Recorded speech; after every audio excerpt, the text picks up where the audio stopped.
we get started?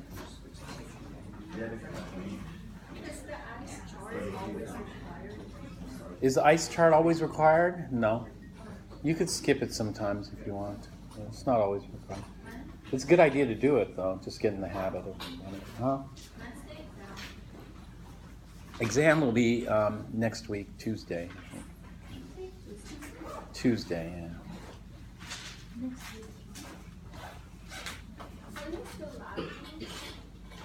Which one? Titration? That's not going to be due for a while. Because either tomorrow we might go and plot some of the data. Actually, just to look, the initial titration curve. We'll probably do that at the beginning of lab tomorrow. And then next week I have the computer lab booked on Tuesday and Thursday, so we can complete it, the data analysis then. Or at least get the data analysis is going to take some time, but at least get the data plotted. So. What about the pH lab? The pH lab? The one where you use the pH meters?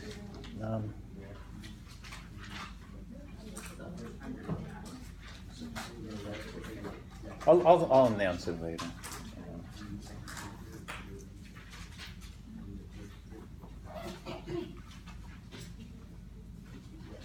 Okay, no other questions? Yeah.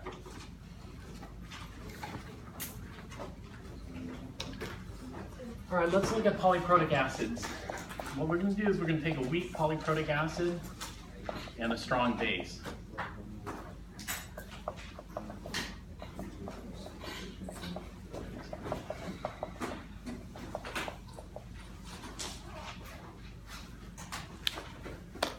So let's find a polyprotic acid that looks a good candidate here.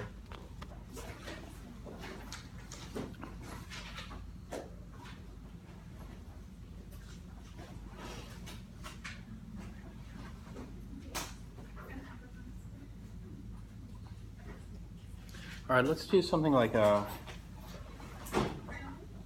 sulfurous acid. Or what else can we do?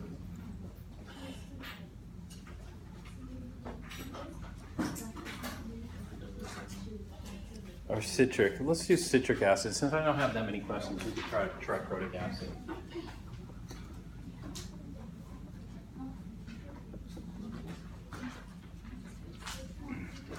Citric acid is H3C6H5O7.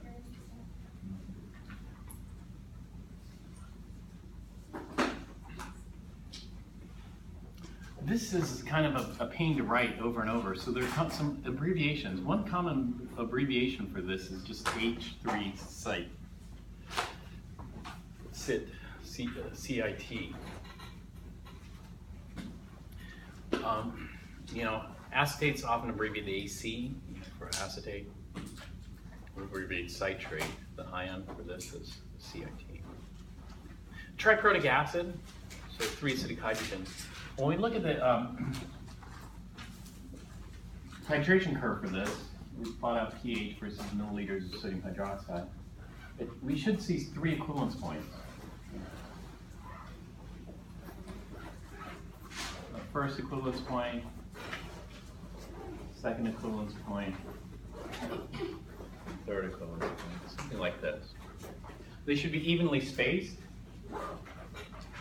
You know, so the volume it takes to reach equivalence point 1, this volume, should be the same as this volume, right? Should be the same as this volume here. So we'll call this V1. V2 would equal 2 VQs, 2 equivalent volumes. V3 is going to equal 3 equivalent volumes.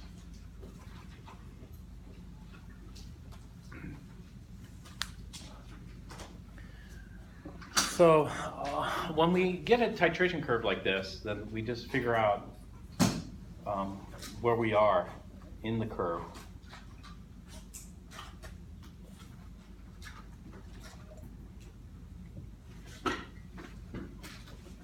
The first point of the titration is when we added no base And so we just have an acid solution, it's triprotic acid, H3-cit. And so citric acid, if we want to figure out the pH, then we'll need at least Ka1 for citric acid, maybe Ka2. You know. Most likely we're probably okay with just Ka1. But technically, you know, to be correct, we'd need Ka1, Ka2, Ka3, and Kw. You know. When we start neutralizing some of the citric acid, we have excess acid here, and it's not going to neutralize, and so we're going to have some leftover citric acid, but we'll also have some neutralized citric acid, which makes H2CIT minus dihydrogen citrate ion. And so if we have a weak acid, citric acid, and its conjugate base, what kind of solution is that? Weak acid and its conjugate base would be a Henderson-Hasselbalch buffer. And so we call this buffer 1 region. Buffer 1. Okay, once we've neutralized all the H3 CIT, then we're just left with H2 CIT minus. At the first equivalence point, we just have salt and water. The salt would be, you know, sodium. In this case, if we use sodium hydroxide as our titrant, we'd have sodium dihydrogen citrate and water. Sodium dihydrogen citrate is an amphoteric species. And so the pH here is just pKa1, pKa2 divided by 2. This is ampho. And so pH is equal to pKa of the ampho plus the pKa of its conjugate acid divided by 2. pKa plus pKa divided by 2.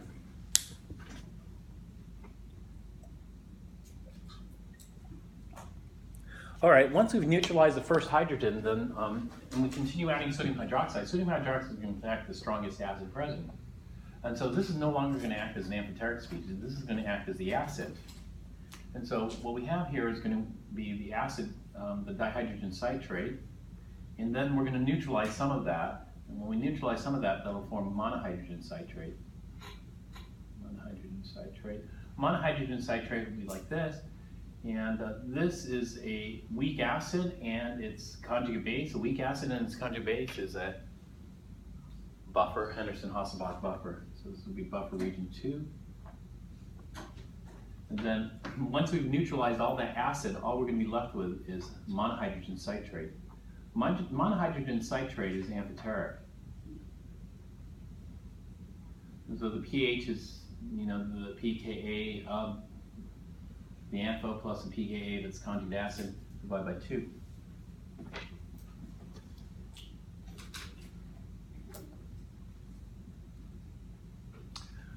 Okay, then we continue adding sodium hydroxide, which is going to attack the strongest acid present. In this case, the strongest acid present should be monohydrogen citrate, and that would form citrate ion, the CIT3 minus. And so this is weak acid, weak base conjugate pair, so this is going to be buffer region 3. And once we've neutralized all that acid, we're just left with sodium citrate, which is base. This is a polybasic base, so there's Kb1, Kb2, Kb3, and Kw.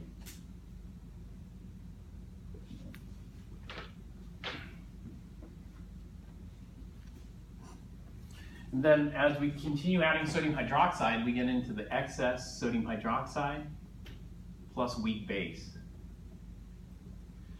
If we have significant strong base present, then the weak base isn't much of a contributor. And, we can often ignore the hydroxide contribution from the weak base. So this, what we'll do is we'll try to figure out some pHs to give us an idea where we are.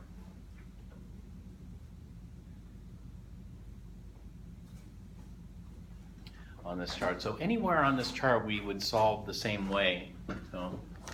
So let's do some calculations here.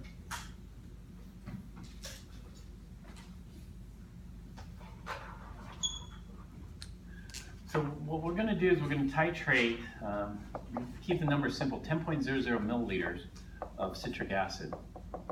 And let's give it a concentration of 0.100 molar. And then we're going to titrate this with 0.100 molar NaOH.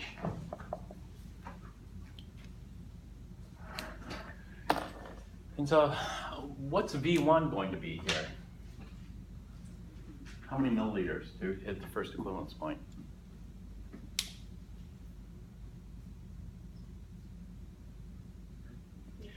Can you calculate this one in your head?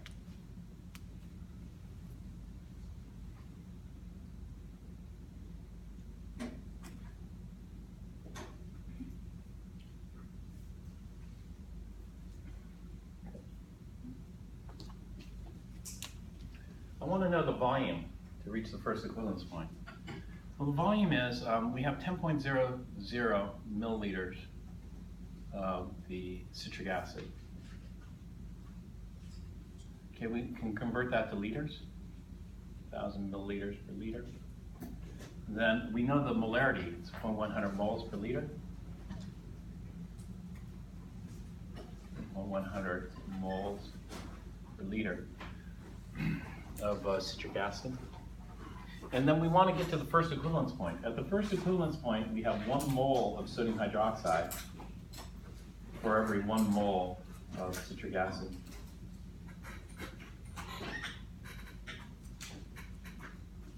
To neutralize all 3 hydrogens on citric acid, we would require a 3-to-1 mole ratio, but we would just want to go to the first equivalence point, which is a 1-to-1 ratio. And then we know the concentration of the sodium hydroxide. For every liter, there's going to be 0.100 moles of NaOH.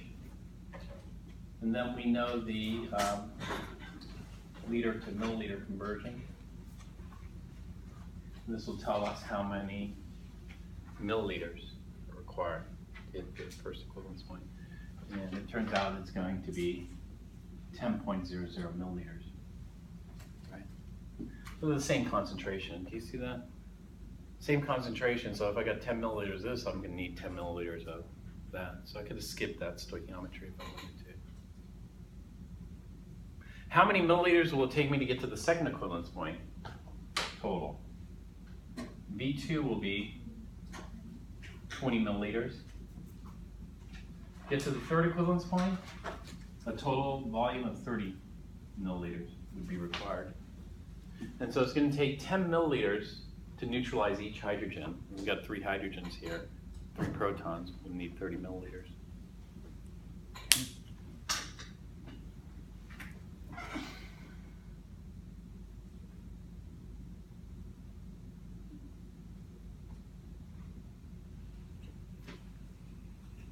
So let's get some easy points to determine first. If that's the first equivalence point, we have something called the half equivalence point, right? So this is going to be equivalence point 1. And then 1/2 equivalence point 1 would be here. What's the pH at the half equivalence point?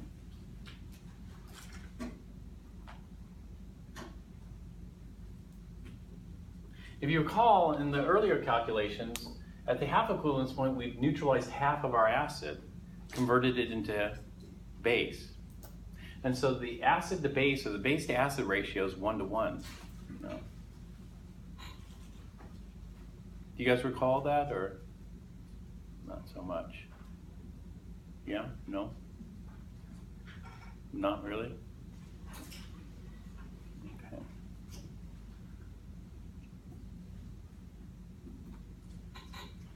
Did I do monoprotic acid? Like acetic acid? Did I do that already?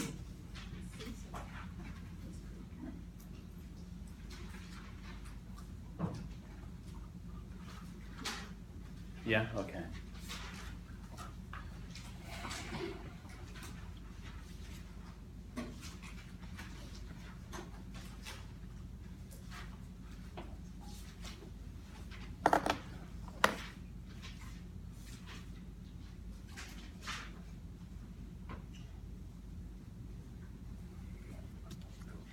Okay, citric acid has a pKa1, a pKa2, and pKa3. So it's triprotic acid. And so pKa1 is a 3.12, 477, and 640.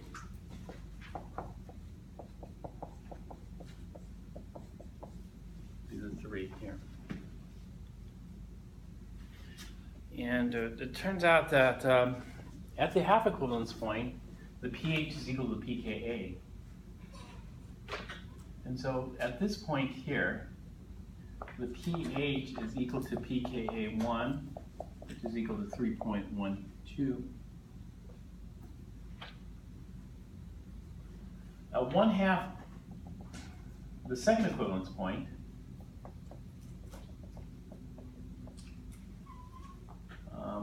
the pH is equal to pKa2, which is equal to 4.77.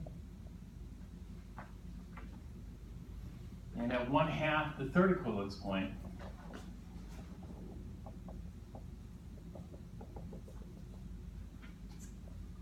pH is equal to pKa3, 6.40.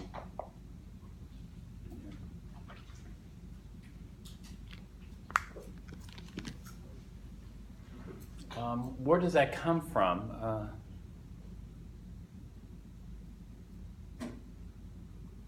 Two ways of thinking about this. One way is this.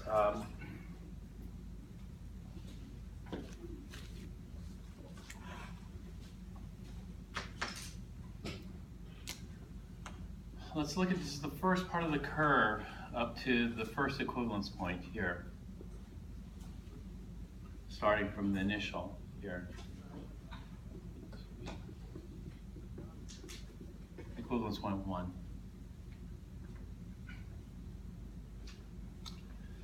When we start off with initial, we're starting off at pure citric acid.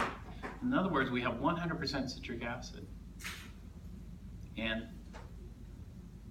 0% H2 dihydrogen citrate. And so the reaction that we're looking at for the first equivalence point is we're just looking at neutralizing the first proton.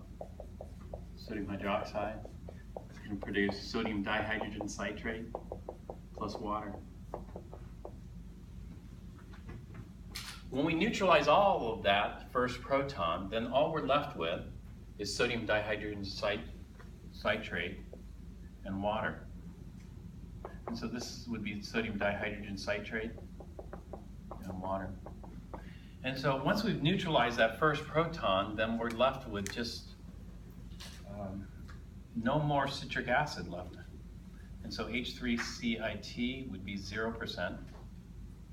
And then the dihydrogen citrate would be 100%. And so in this titration, we're going from 100% citric acid to 0% because we're going to neutralize all of that. We're going to convert it into dihydrogen citrate. And so we start off with 0% product, and then we go to 100% product over here.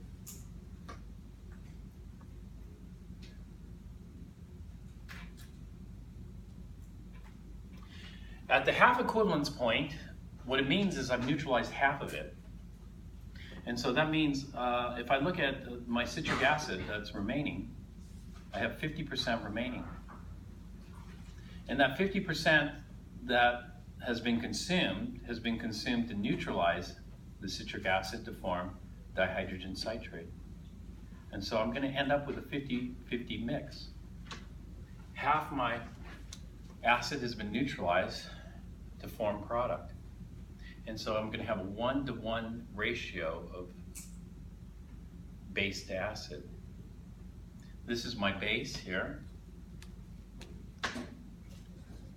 This is my acid. And so, you know, when the Henderson-Hasselbalch equation, we can, because this is a Henderson-Hasselbalch buffer, the pH is equal to pKa plus the log of base to acid. if I have a 50-50 mix, then that's just the log of 1. Right? So this is a pKa plus the log of a 50-50 mix. And the log of 1 is 0, so the pH is just equal to the pKa at the half equivalence point.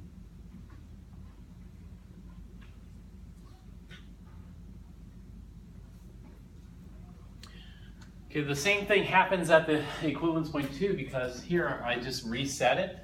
Now my acid is the dihydrogen phosphate, or not phosphate, dihydrogen citrate, and the base is monohydrogen citrate. And so, you know, at the halfway point, I've neutralized half of my dihydrogen citrate, converted into monohydrogen citrate.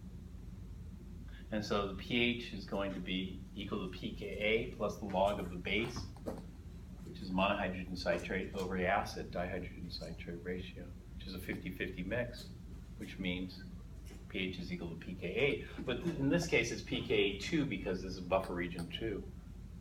And then here, buffer region 3.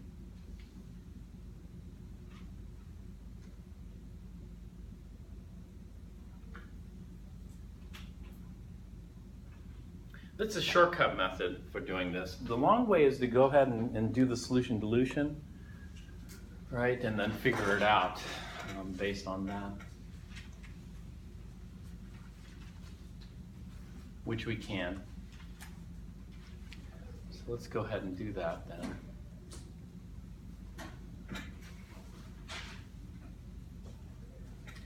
If we want to get to the half equivalence, the 0.1, then how many milliliters of sodium hydroxide do I have to add?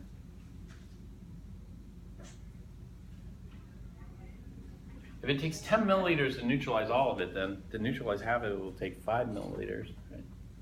So I add 5 milliliters. So do you want to do the calculation, the full calculation? Yeah. Or how about, we'll do, how about not to this one, let's do it to one of these. Let's go to the half equivalence point 2 or half equivalence point 3. Which one? 2? Okay. To make it to the half equivalence point 2, how many milliliters of sodium hydroxide in total do I have to add? 15. Does everybody see that? 15 milliliters. All right. And so the shortcut method would just be this. We just calculate it here. Did I talk about the 1/4, 3/4, 10/11, 1/11 equivalence points? And so those are pretty easy here to figure out with the shortcut method. But let's go ahead and do the calculation. Here. I'm going to refer back to this. Which one of these do I need to erase? Yeah, just do the calculation here.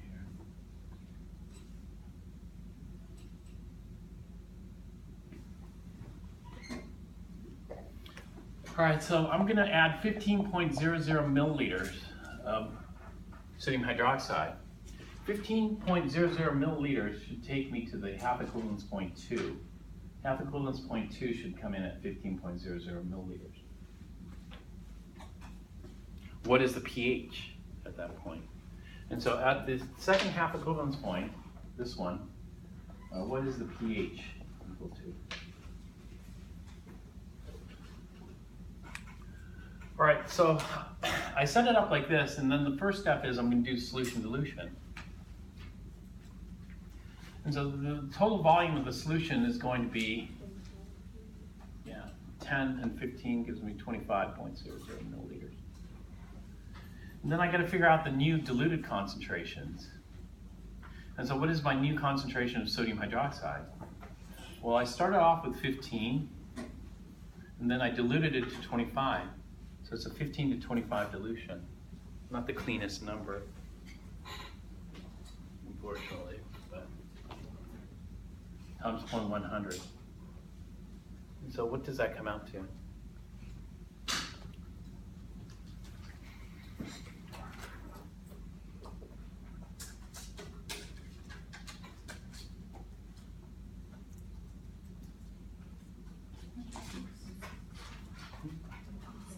0.06. Well, maybe it wasn't so bad. 0.06. We have 3 sig figs allowed, so, or 4, so we'll go 0.06 thousand molar. Okay. And then let's do the citric acid, which is going to be at 25, it's not 25, 10 to 25, sorry. 100 molar, which gives us what?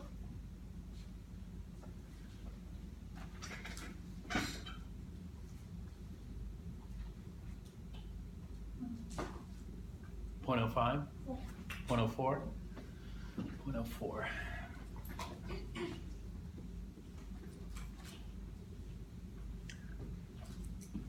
All right, so we do the initial step, which is solution dilution. And then after that, we take the strongest acid and react it with the strongest base present. And so the strongest acid present is citric acid. The strongest base present is sodium hydroxide. And this is going to produce sodium dihydrogen citrate plus water. All right, we only neutralize 1 proton at a time. And so I'm not going to add 3 sodium hydroxides, just 1 sodium hydroxide. And let's go ahead and plug in the initial 0.04,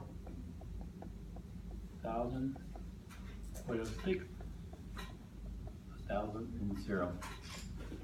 What's K for this reaction?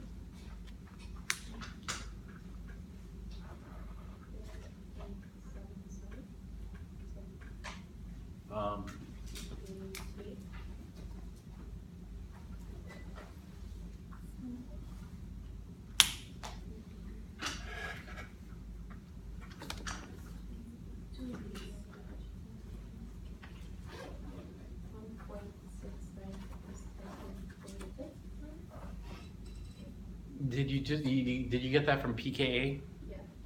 All right, Ka is, well, Ka is, what's the reaction for Ka? Ka is acid plus, no, Ka is always, it's called acid hydrolysis, or the acid ionization. It's acid plus water. Ka is only acid plus water. And so the acid, citric acid, water is the base in that reaction. Is the base water in this reaction? Oh, okay, it's very large. No, because the sodium hydroxide and water, K, you know, it would be.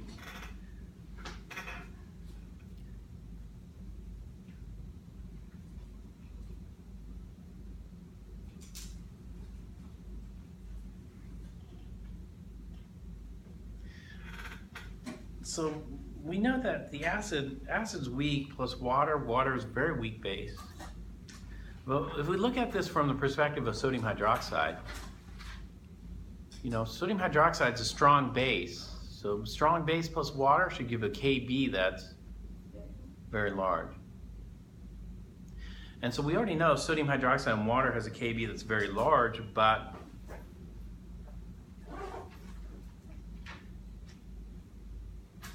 is citric acid a better acid than water?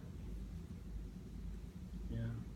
And so this shouldn't be just very large. This should be, yeah, right, very, very large. Very, very large. And so K for this is very, very large, which means it's going to go to completion. So in other words, if we have strong bases, they react to completion. If we have strong acids, if we had a strong acid, it would react to completion.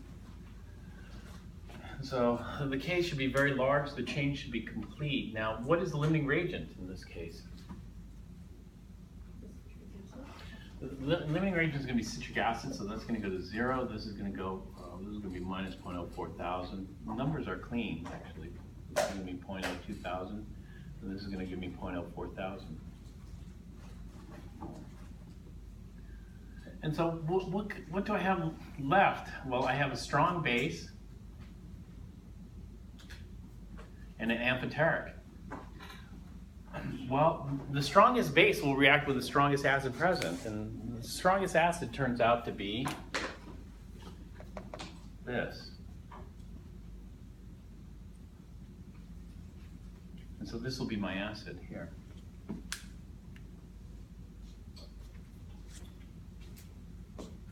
So the amphoteric species can act as either. Originally it was the base, it's the conjugate base of the acid, citric acid. So we go on to the next step. We take the strongest acid present. The strongest acid present now is going to be the sodium dihydrogen citrate, and the strongest base present, which will be sodium hydroxide. And this will neutralize the next proton, so we'll end up with Na2H SCIT plus water. Drop the concentrations. This is 0.04,000. There's a 0.02,000.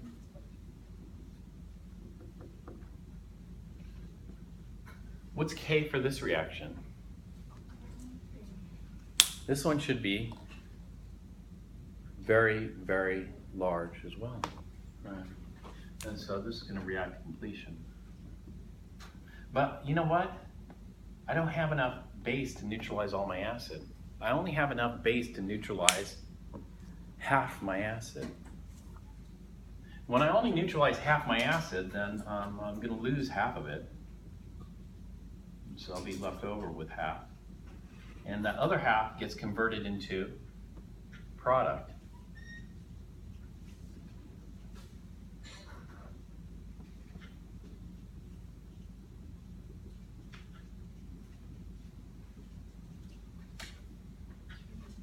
Yeah, so what I'm left over with is weak acid, weak base. But this weak acid, weak base combo are conjugates of each other. When they're conjugates, we call it a Henderson-Hasselbalch buffer. And Henderson-Hasselbalch, the pH is equal to the pKa. It's going to be the pKa for dihydrogen phosphate, or in other words, pKa2, plus the log of the base to acid ratio. Well, the base is 0.02,000. The acid is 0.02,000. It gives me log of 1, which is 0. And so this is just equal to pKa2.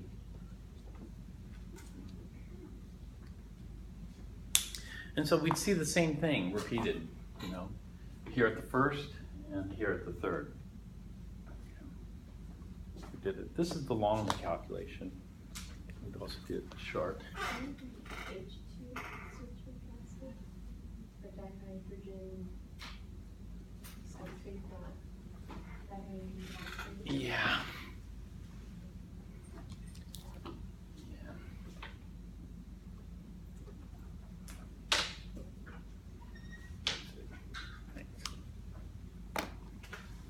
H2CIT minus.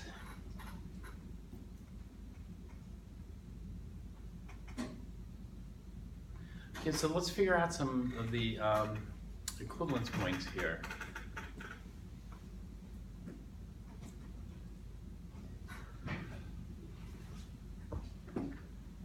So the first equivalence point is going to be the pKa of H2CIT minus, which is 4.77, plus the pKa of its conjugate acid, which is 3.12. So it's 477 plus 3.12 would be 7.89. 7.89 divided by 2. What does the pH come out to?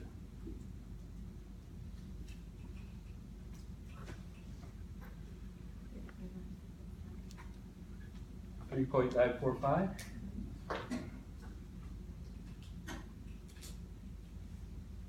.945.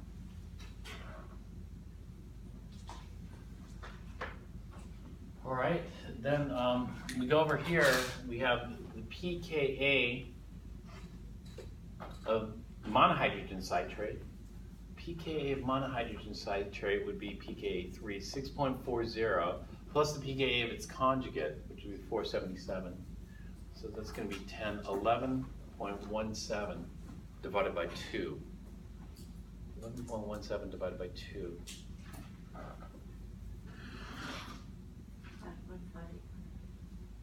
5 point.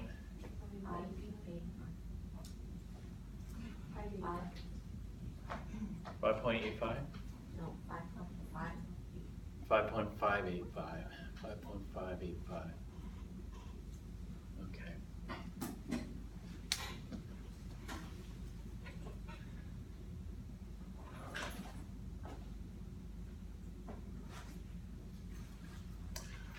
All right, and then let's figure out a couple of more points. We'll figure out our starting pH here, and then one more. Does everybody see where I got this? H2CIT? Yeah? No?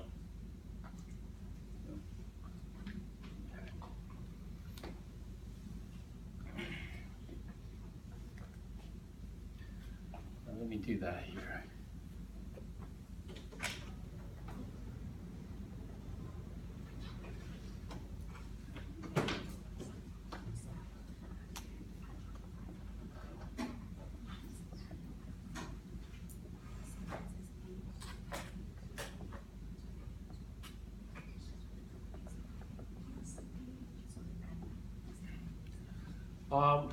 At the first equivalence point, what I've done is I've neutralized the first hydrogen. So if I neutralize the first hydrogen, all I'm going to be left over with is salt and water. And so at the first equivalence point, the salt is going to be sodium dihydrogen citrate. And then I can continue neutralizing the hydrogens on citric acid. I can neutralize the second one using sodium hydroxide. And if I completely neutralize that second one, I'm going to be left with monohydrogen citrate and water. And so the salt in this case would be sodium monohydrogen citrate.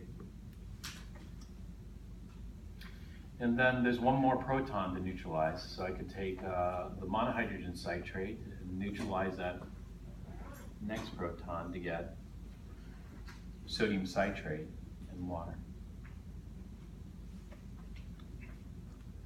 And so at the first equivalence point, I'm going to be left with this salt and water. At the second equivalence point, I'll be left with this salt and water. And at the third equivalence point, I'll be left with this salt and water.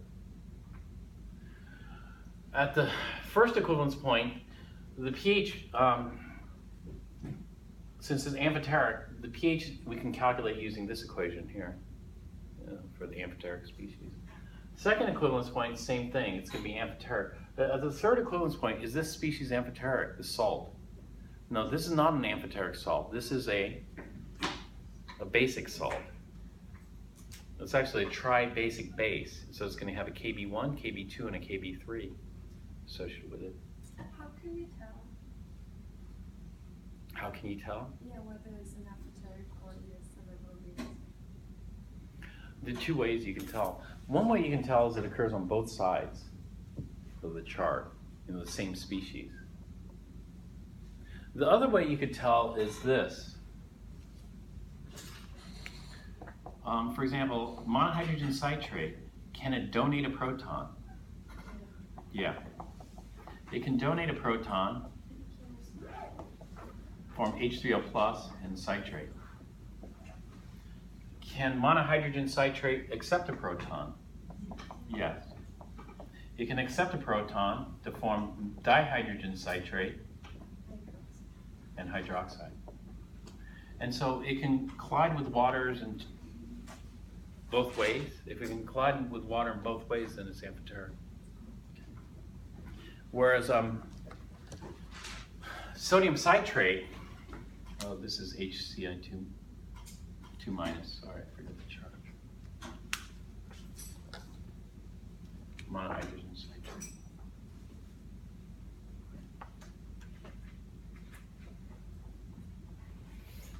Whereas citrate ion, when that reacts with water, can it donate a proton to water to make hydronium? No, there's no hydrogen. And so the only thing that this can do is that it can accept a proton.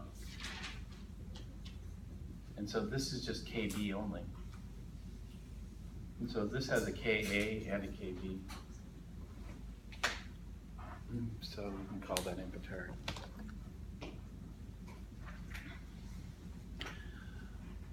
So the third equivalence point, what is the pH of that? So the first equivalence point, we have a pH of 3.945, the second 5.585. The third, now there are two ways you could, actually there's only one way. There are two ways you could get the first and the second.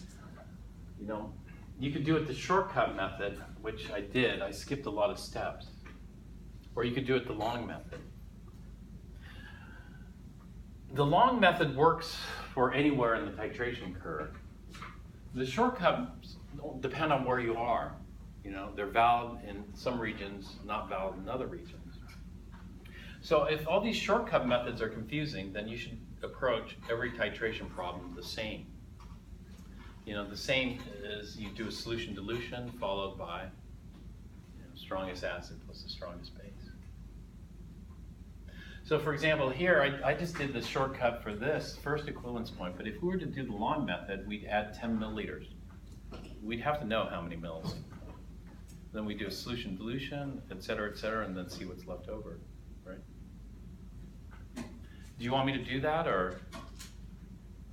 Yeah, or, all right.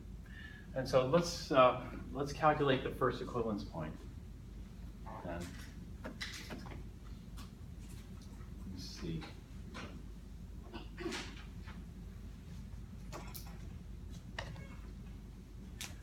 So we did a mental calculation earlier, a stoichiometry calculation earlier, just to find out where the first equivalence point is going to land. But if we wanted to do the calculation, we just start the problem over. We started off with 10.00 milliliters of citric acid, 0.100 molar. And we're titrating this with 0.100 molar sodium hydroxide. To hit the first equivalence point, we need 10 milliliters. And so we'll add 10 milliliters here. And so this is going to give us a total of 20.00 milliliters.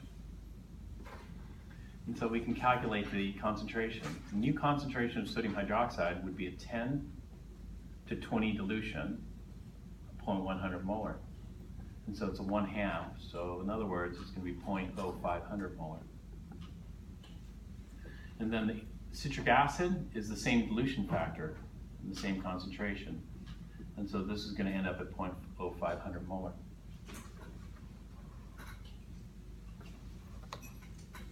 Then we take the strongest acid, citric acid, plus the strongest base present, sodium hydroxide. This forms sodium dihydrogen citrate plus water. We always do one step at a time, just one proton at a time. And so the initial is 0.0500, 0.0500, 0. K for this is going to be very, very large. It's stoichiometric, that is, it's the right ratio. So we end up with 0, 0, and 0.0500. When we look at what's left over, we see we have an amphoteric species left over. And so if we have an amphoteric, which one should we do? Should we do KB or KA or both? We have to do both. If we have to do both KA and KB, then that means we have to do 3, because we got to do KA, KB, and KW simultaneously. But doing those simultaneously is too much work, right? And so somebody else did the work for us and gave us a simple equation that they derived from simultaneous. And that is the pH of an amphoteric is just equal to the pKa of the amphoteric plus the pKa of the conjugate divided by 2. And so that's what we're left with. So the others would follow similar suit. You know, this one I'd have to do 2 steps. This one I have to do 3 steps.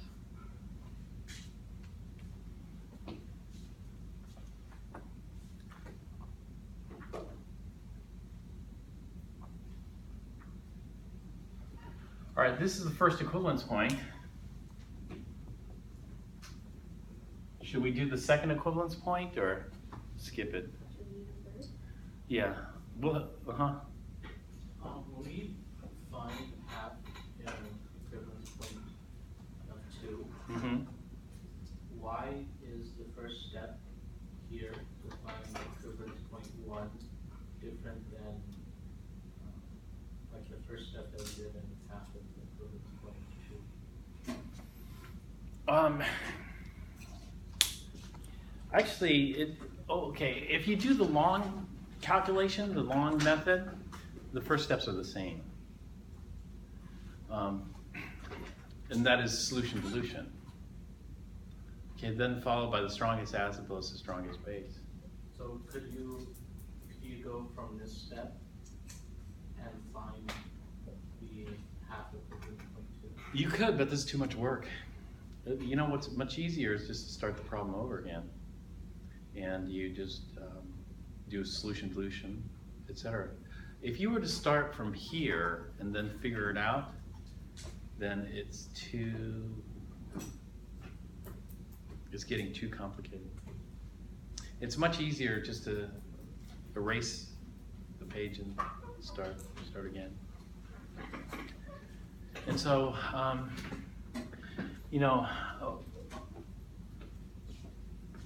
just because we found this here, and you think, well, the quickest would just be to go from here to here. No, the quickest is to go from 0, right from the beginning to here. In fact, for any calculation on the entire curve, you start back at 0. Because to build up on a previous calculation is just too much stuff to keep track of. And so it's not done. You could try it. Shouldn't they be the same regardless of solution dilution? Well, that's in this. It just so happens that amphoteric solutions and buffer solutions don't care about solution dilution.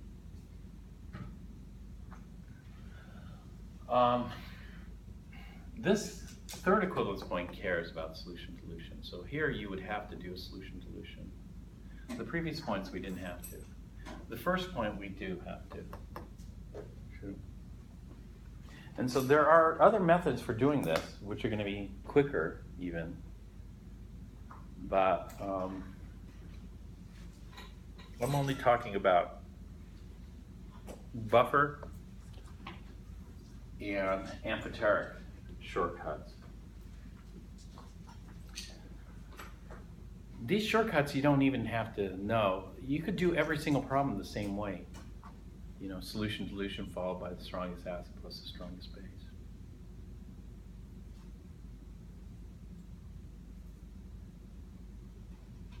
And so let me show you. Maybe I shouldn't mix it up. Maybe I should just do one method. There's no shortcut for this, really, this last one. Actually, there is, but it isn't as beneficial of a shortcut. So, that is if we use millimoles.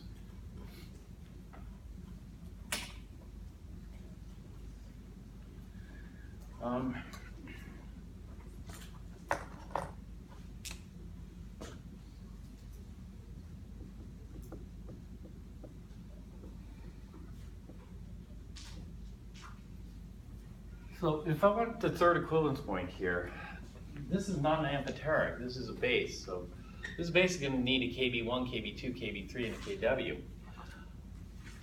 Since we're dealing with these, we need the concentration. So we got to do the solution dilution here. And so I'm going to go ahead and add 30.00 milliliters of the sodium hydroxide to this, and that's going to give me a total volume of 40.00 milliliters. And then we'll calculate the solution dilution. The sodium hydroxide is going to be a 30 to 40 dilution of 0.100. In other words, 3/4, so this is going to be 0.075, and keep the sig figs right, 7,500 molar. And then the citric acid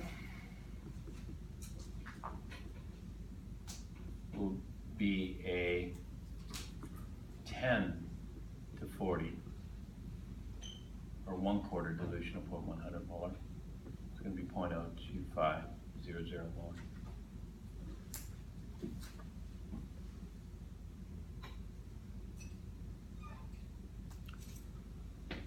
All right, now what we're going to do is take the strongest acid.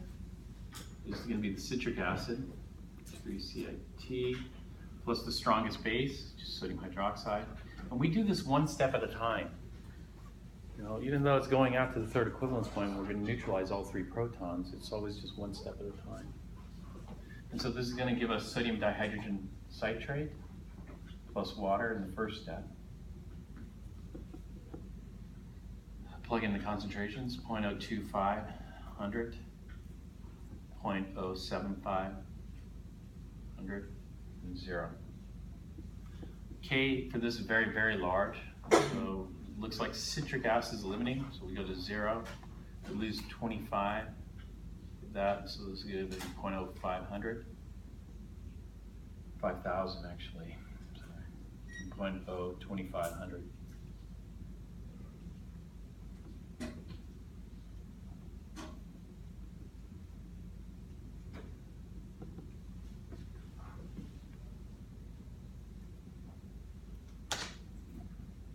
Then we look at what's left over. Strong base plus amphoteric. The amphoteric will be the strongest acid present. So we'll take the strongest acid in this case. It's going to be the sodium dihydrogen citrate.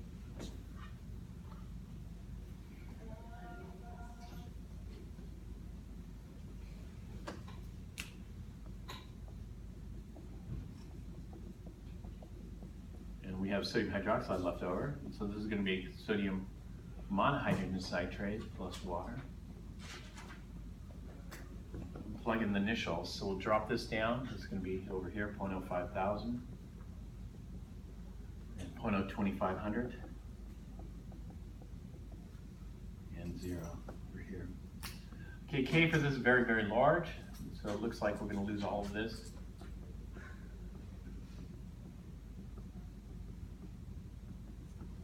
So we end up with 0. 0.02500, 0.02500.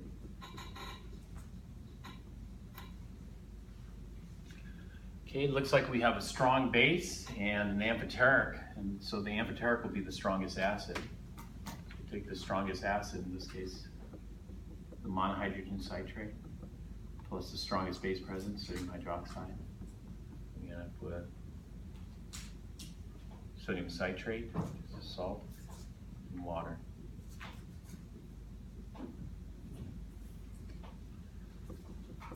Point 0.02500, 0.02500, and 0. This K is very, very large, so it reacts to completion. It's stoichiometric, the right ratio, so we end up with 0, 0, and 0.02500. H3CIT. Okay. All right, so what are we left with? Now we're left over with a tribasic base. Tribasic base, well, in base solutions, we look for hydroxide contributors. So the biggest hydroxide contributor would be the citrate ion itself, Kb1. So the citrate plus water will yield monohydrogen citrate and hydroxide.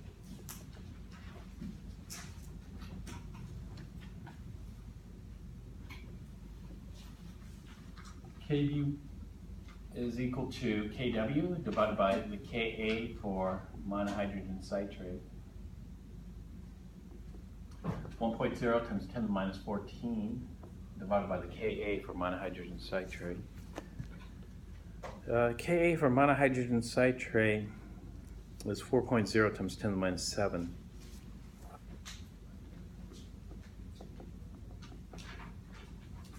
Which gives us Kb of what?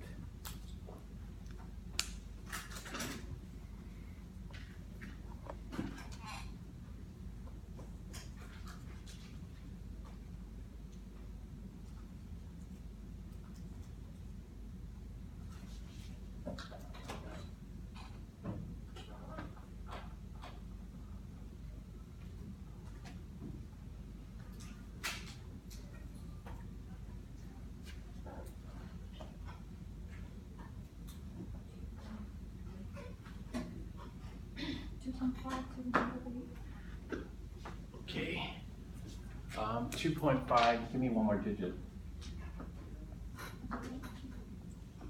Times 10 to the negative 8. Thanks. So initial 0.02500 molar, water is nothing, 0, 0. So equilibrium, we should expect 0.02500 minus x and x molar. So that's going to equal x squared over 0.02500 minus x. The SH should work here, so this would give me x squared over 0.02500, which gives me an x value of what?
So the simplifying assumption is valid. It's a very small percent change. So we end up with the hydroxide of 7.91 times 10 to the minus 5. We double check it, right? Plug in the rest of the numbers. Should we worry about KB2? KB2 would be, well, you know, we have monohydrogen citrate. Monohydrogen citrate can hydrolyze water to produce additional hydroxide.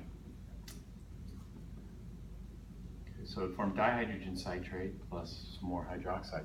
Should we worry about KB2? Uh-huh. Shouldn't it be 2.5? Because you're taking the square root. Oh, is It's it? 2.5 squared, pretty much. Okay.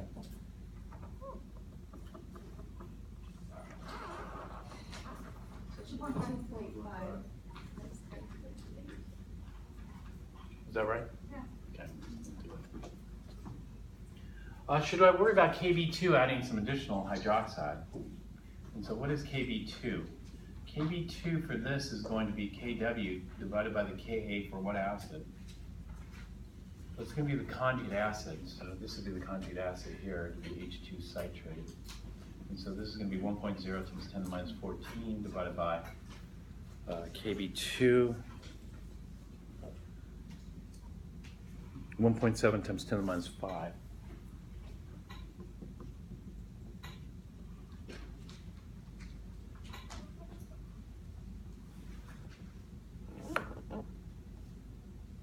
Did I get that right? Monohydrogen citrate. Yeah. So it's going to be about 10 to the minus 9. What is it? What is it?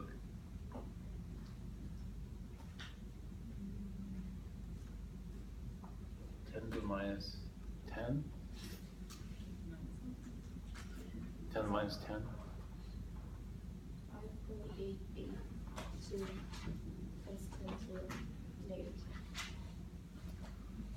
10. Should I worry about KB2? Probably not. It's going to be minimal. Addition. 10 to the minus 10. So we'd stop here, probably. I'm going to ignore KB2, KB3, and KW. I'm going to call those negligible. And so we'll figure out what the POH is.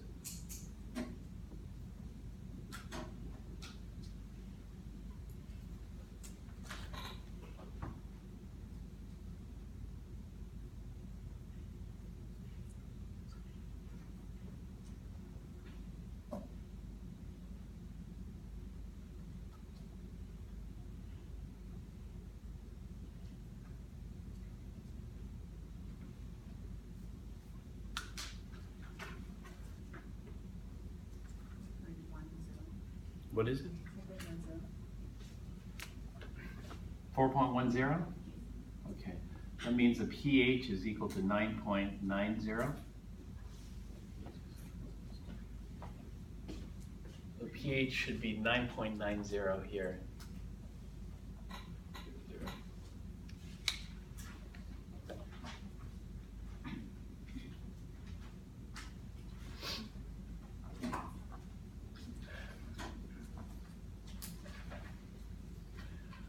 All right, the next pH, so far we have these.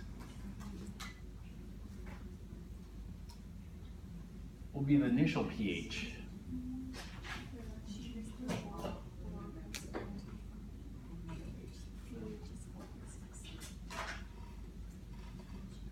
So what will the initial pH be? The initial pH is just going to be 0.100 molar citric acid.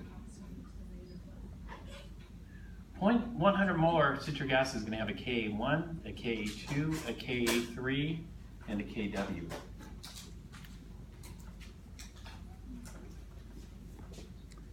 It's going to go 10 to the minus 4, 10 to the minus 5, 10 to the minus 7.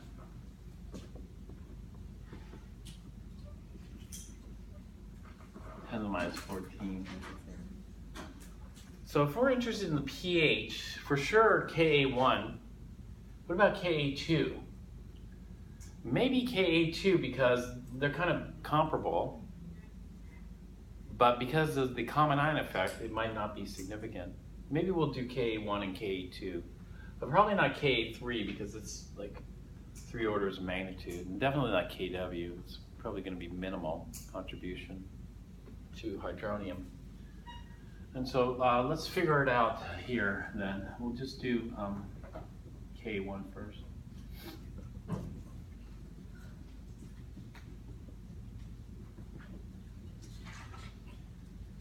I'll just do this middle.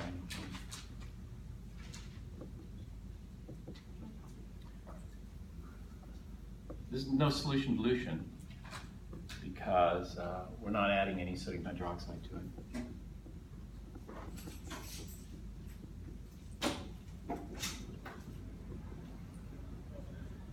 All right, Ka1, we can look up in the book here.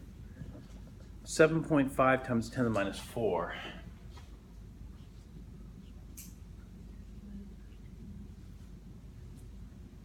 Which is going to equal x squared over 0.100 minus x.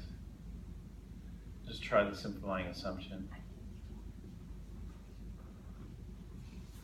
It gives us an x of what?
.66 times 10 to the negative 3.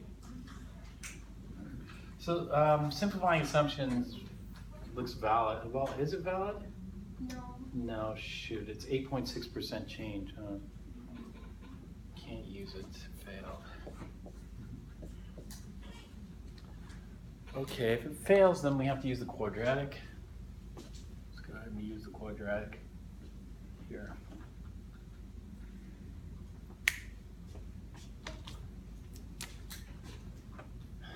quadratic, I'm gonna have x squared plus 7.5 times 10 to the minus 4x minus 0.100 is equal to 0. Somebody have a quadratic solver? Put that in.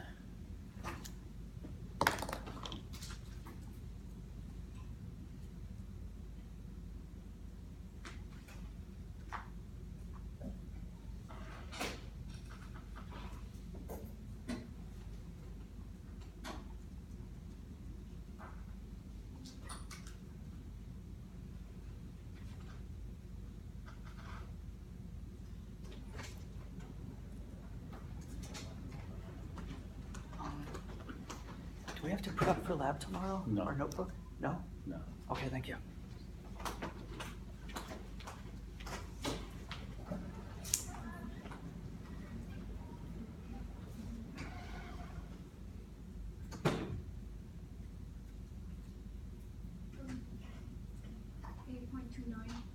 8.29. 8.29? 10 to the minus 3. 8.29 times 10 to the minus 3, thanks.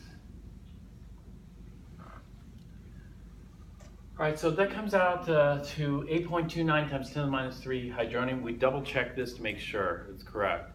What would you think? Should we do Ka2 to see if it gives much more additional hydronium? You think we should? Yeah? All right. All right, then we better do that. All right, Ka2 is going to be this.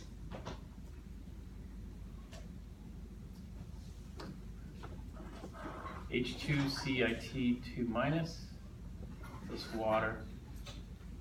So it'll be the second proton coming off this. Give us some additional hydronium plus monohydrogen citrate. All right, so this is going to be 0.00829. This is blank. This is 1.00829. This is going to be 0. So we end up with 0.00829 minus x, 0.00829 plus x, and x. And so Ka2, which is going to equal 1.7 times 10 to the minus 5, is going to equal 0.00829 plus x times x divided by 0.00829 minus x. We use the simplifying assumption here. This, Why is the third constant for the quadratic 0.1? Should it be 0.1 times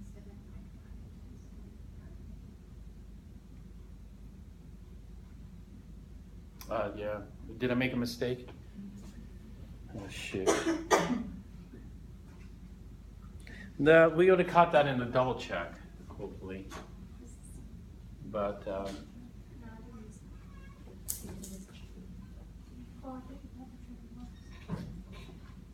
the double check worked? Okay. Let's see, what was the equation? It was 7.2. Yeah, you're right. This shouldn't have been 7 point, this shouldn't have been point, it should have been 0.1 times 7.5. So this should be 7.5 times 10 to the negative 5, which gives us what? No, that's the same. It's the same answer. Oh, is that the same Yeah, answer? because I used that instead of the one. Oh, okay.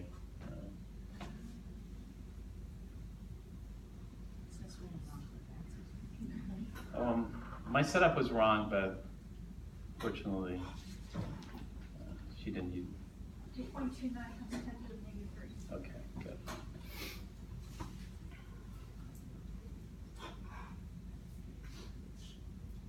All right, so if we use the simplifying assumption here, is it valid? So this is 1.7 times 10 to the minus 5. So let's calculate the percent change. 1.7 times 10 to the minus 5 divided by the original 0.00829 comes 100.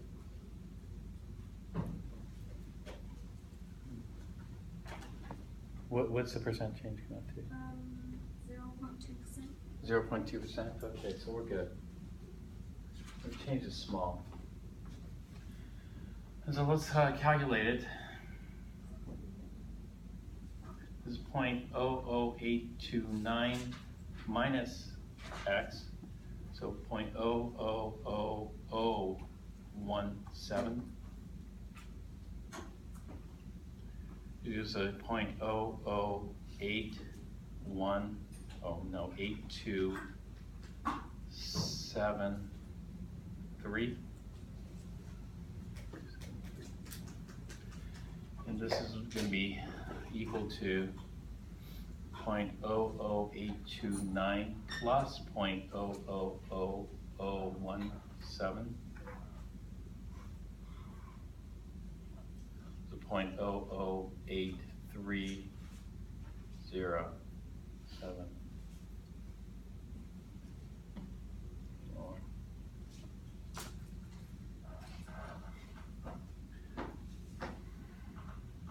So it did add a little bit, right?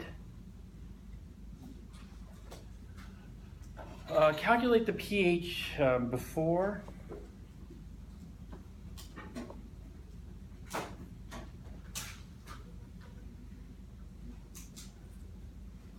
And after the addition. So the pH before was 0.00829. That would be the versus 0.008307. Did it make any difference in the pH? No. What was the pH with 0.00829? 2.081. 2.081? And the other one is 2.080. Okay, 8.1 versus 8.0. Slight difference. But if you round it up, it becomes 2.081. Okay, and so they both yield the same pH. The other thing is this step, you know, Ka2, did it perturb Ka1, the previous step? On the one hand, you could say yes, you know, these concentrations changed. And so if these concentrations change, then step 1 is no longer going to be at equilibrium. There's new concentrations. But they did change, but did they change significantly? And so when we think about it, well, you know, if we were to round this to the correct number of sig figs, then they didn't change significantly. They're the same. And so the answer to this is that step 2 really doesn't yield a significant amount of hydronium. It doesn't really change the pH. And so we could have stopped at step 1. Okay. So this would be, well, this is not a chapter 17 problem. This is a chapter 16 problem. Right. Sorry, I missed that. And so what's the pH here? 2.81 you said? Yes. 2.81. All right. And so now we have our pHs, at least the key points. The initial pH 2.81. The first half equivalence point, we have a pH of 3.12. When we hit the first equivalence point, we're up to 3.95. To the second half equivalence point at 477. The second equivalence point at 470, oh, that's a second equivalence point at 559. The third half equivalence point at 640, and then the third equivalence point at 990, and then the excess sodium hydroxide above 990 here. So those are some of the key pHs and volumes. And so what we're going to do is we're going to start calculating some more pHs. Now we have 3 buffer regions. This would be the first buffer region, the second buffer region, the third buffer region, and the excess base region. And so let's get a pH in one of the buffer regions and a pH in the excess base region. And so here the initial pH was at a 2.81, let's say. Uh-huh. 2.081. Oh, 2.081, sorry. 2.081. So initial pH is 2.081. The pH of the first equivalence point is 3.95. The pH of the half equivalence point is 3.12. And so what I'm going to ask you now is tell me what's the pH at 2.5 milliliters here? What is the pH at 2.50 milliliters? 2.50 milliliters, we call that the 1/4 equivalence point. So at the 1/4 equivalence point, what is the pH? There are two ways you can calculate it. You can just use the standard method, which is solution dilution, right?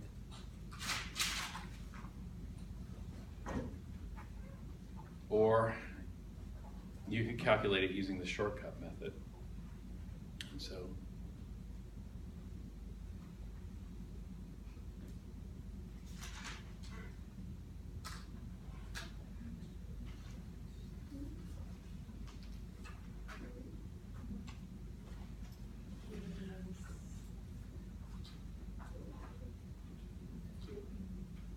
you have is pKa. The shortcut method is the pH is going to equal to pKa minus 0.477. Did we do that already?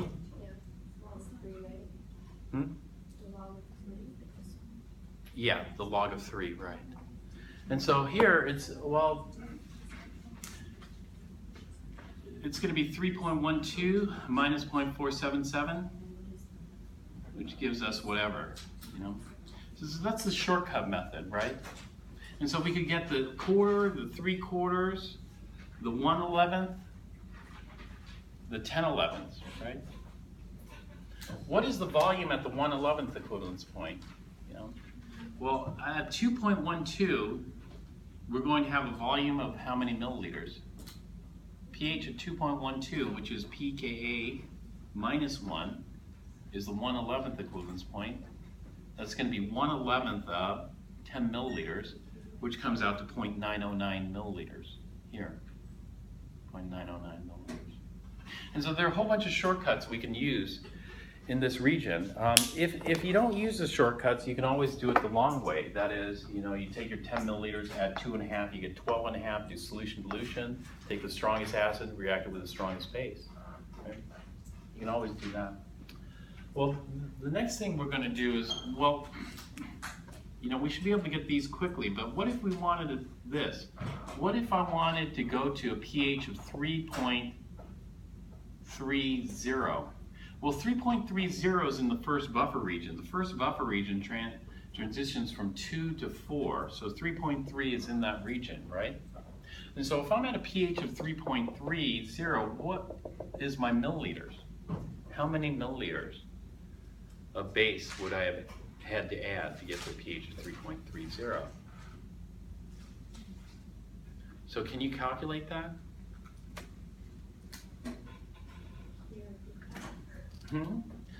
Okay, to get to a pH of 3.30, how many milliliters of sodium hydroxide must I add?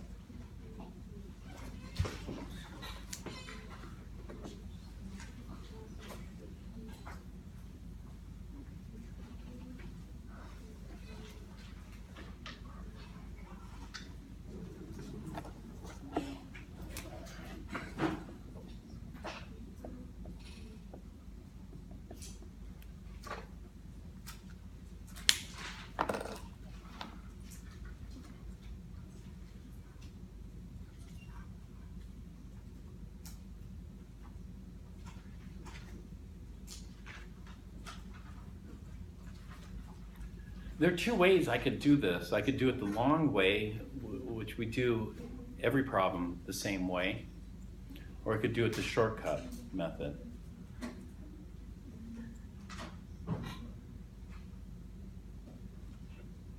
I already did it. I did it both ways already, right? For acetic acid, I should have done it both ways already. Did I?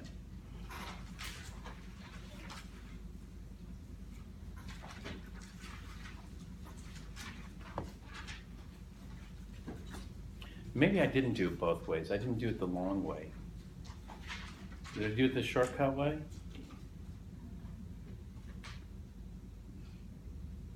Maybe you just find the concentration with the hydroxide.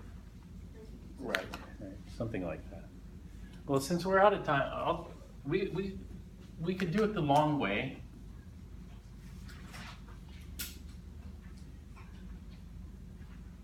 Versus the shortcut. Use the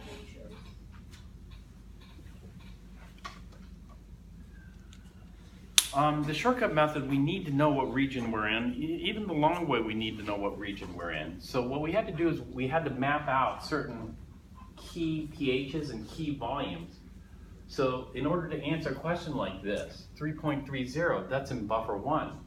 What if I asked you, what is the pH at 4.00? Well, the pH of 4.00, how many milliliters? Well, I'm going to be between 10 and 20 because I'm in buffer region 2. Or if I asked you, how many milliliters to get to pH of 11, then I must be in what region?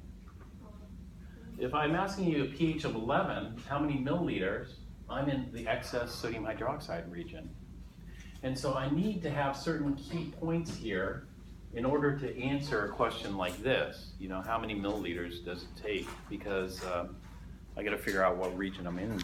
And then we'll see how to do it, the long method and the short method next time, tomorrow actually.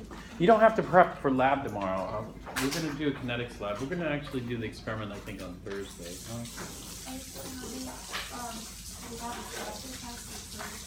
We're having a chapter test next week. Yeah. Not Thursday. Next week, Tuesday.